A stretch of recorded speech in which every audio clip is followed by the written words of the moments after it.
Alright people, it is time to talk about live service games. A game model that every single game publisher wants to get in on, and a model that often has a whole helping of discussion around it.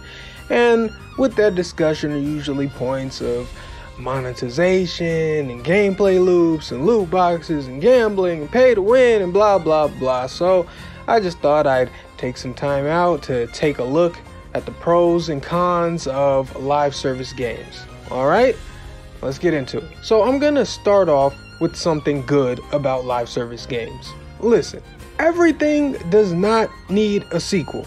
Not immediately, and not in this era. We do a lot of complaining about monetization and point the finger at everyone else for our own lack of impulse control when it comes to cosmetic microtransactions, but we do so little complaining about the full price sequels with incremental change, with the most obvious and egregious offenders being sports games like NBA 2K, Madden NFL, and of course EA Sports FC. But yeah, people pay for those games every year in droves without a fucking peep, when it literally makes 0 sense. Shouldn't each franchise just have one game where they're constantly updating the rosters and keeping it fresh with periodic updates in an era where it's simple to do so? I think outside of needing a major visual overhaul or wanting to implement something that fundamentally can't just simply be plugged into the existing game, there is no reason for games like these sports games and pretty much any competitive multiplayer game to have a sequel. In my opinion, live service is what most multiplayer games should be in this era, or at least competitive multiplayer games. What do you think the whole uproar about Overwatch 2 is about?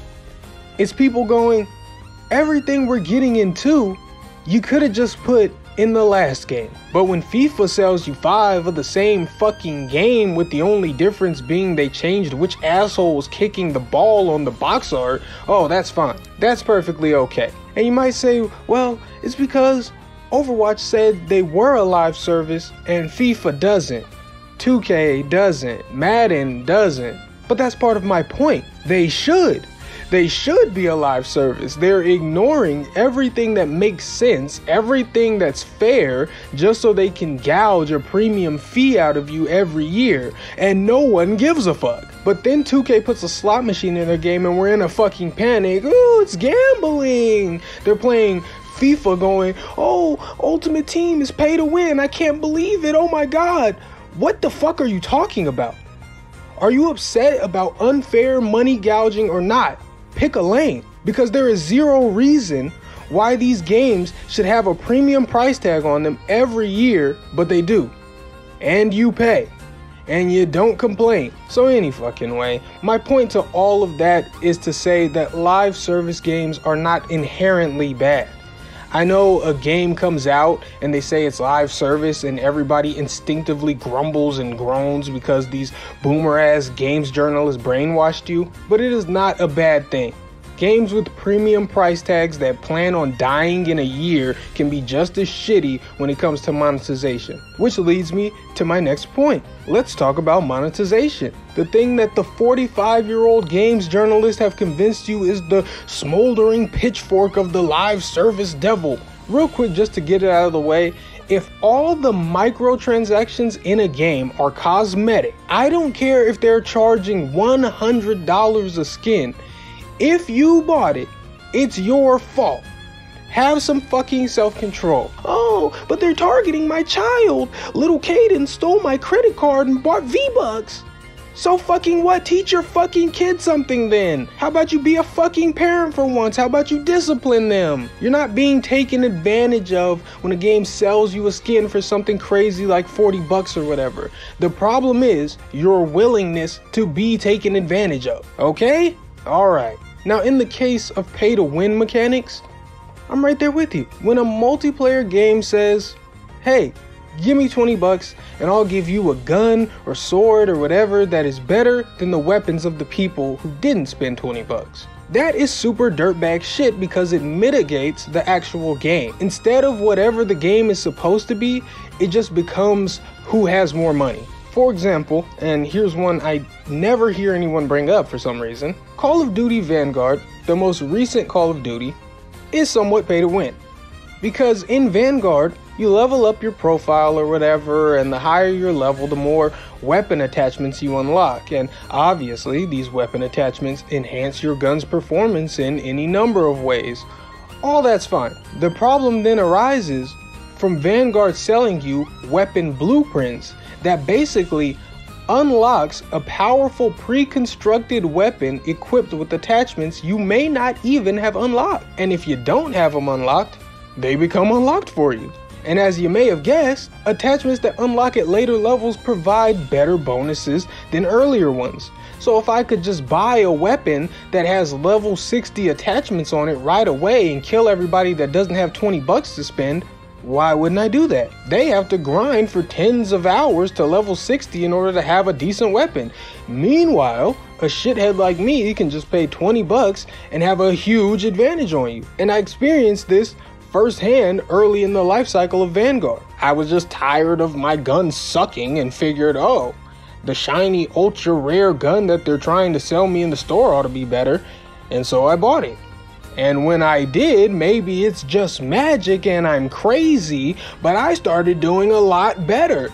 Suddenly, I was at the top of every scoreboard at the end of the game. And guess what, guys? Call of Duty Vanguard isn't really a live service. It's more like limited service. It has a premium $70 price tag and had plans to die before it was ever released.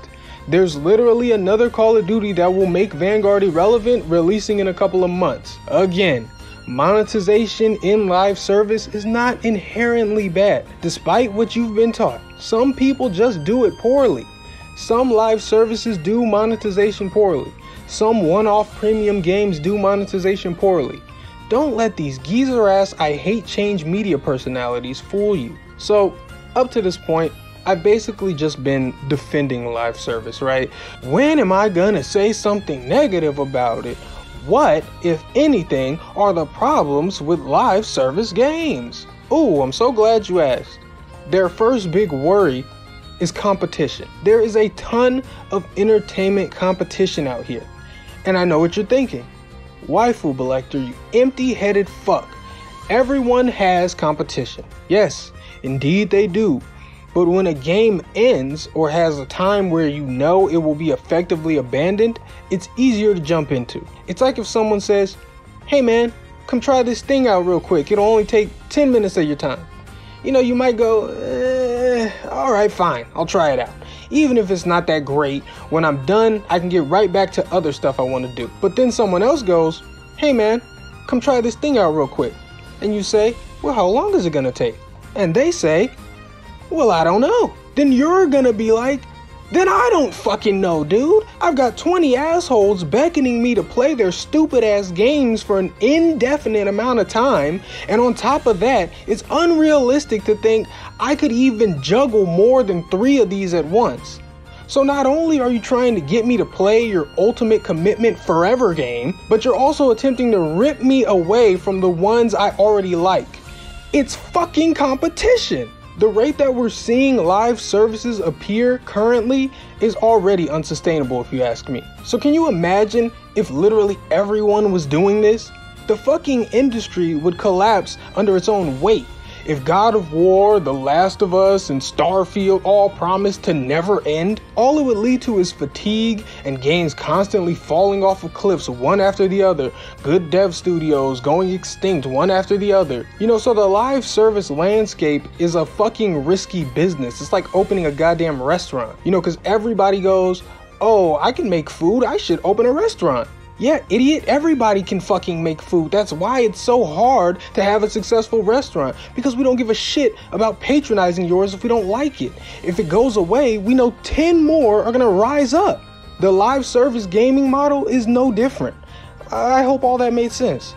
The second big issue facing live service I want to talk about is upkeep. Somebody is maintaining these fucking games. Somebody is maintaining this content output. It's not magic. It takes a lot to keep up with. And so a lot of games don't keep up. Now, of course, keeping up with the pace expected by fans can lead to things like horrible crunch culture and stuff like that, but let's just put that to the side for now and pretend no one is crunching. I've seen live service games clearly and drastically underestimate what it takes to survive. Content needs to be constantly flowing. If you're not releasing content at a rate like League of Legends does, like Fortnite does, like Overwatch used to, if you can't do that, you have no business in the live service game. This is a negative for live service games because it's fucking hard. And I know it's so tantalizing for publishers who think they can rake in money hand over fist, but the risk to your dev teams and company reputation is fucking high. And the likelihood that you're even successful and make the money that you think you will isn't even very high. Not for most of these studios. We saw Halo Infinite fall prey to underestimating the content output required for live service. Now they're having a 6-month season 2 or some shit. It's terrible. Tribes of Midgard, a game I like.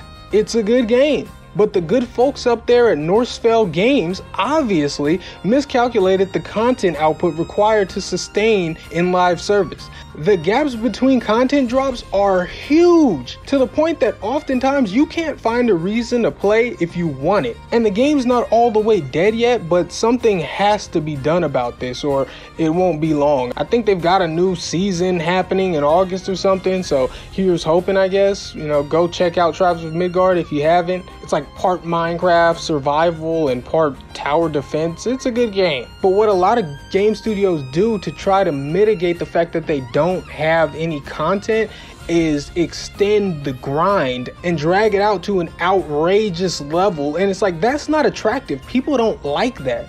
You know, we're gonna give up a quarter of the way through the battle pass and move on to something else. It's not good. But whatever, man. Yeah, ultimately, I think live service is a balancing act. Don't let these people convince you that it's the end of the fucking world because the game is live service. Don't let these fucking companies think that farting out a never-ending grind fest is the best thing that they can do.